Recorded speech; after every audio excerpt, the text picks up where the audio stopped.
I used an alias name. They didn't even ask for an ID. 14 years old and 14 weeks pregnant. I thought I was doing the right thing, so I signed the papers. An ultrasound was done to confirm how far the pregnancy was and how many babies there were.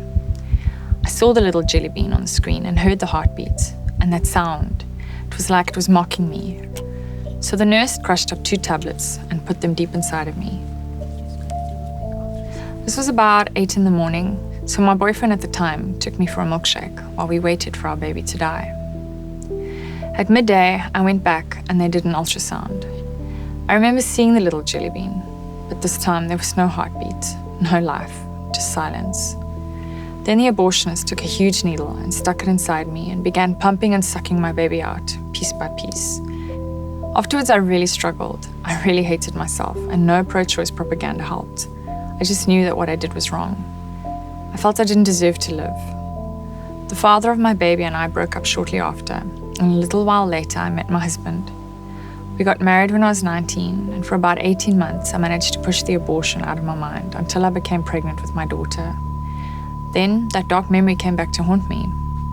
I was convinced something would go wrong as punishment for what I had done. So when I eventually did hold my daughter in my arms for the first time, I couldn't believe that she was really there. The guilt never left me, even after the birth. I began believing that my husband deserved a better wife and my daughter a better mother.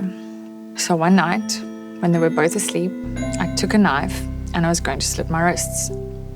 God knows that I was going to do it. I had made up my mind and I was going to do it. And in that dark moment, I called out to God. I told him, if he was real, he needed to do something.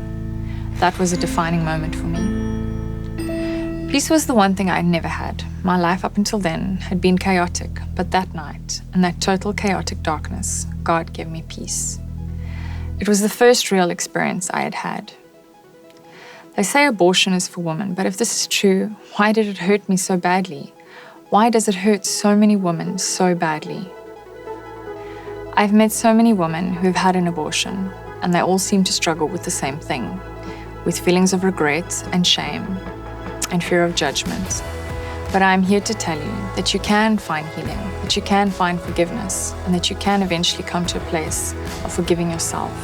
And it all starts with getting to know Jesus.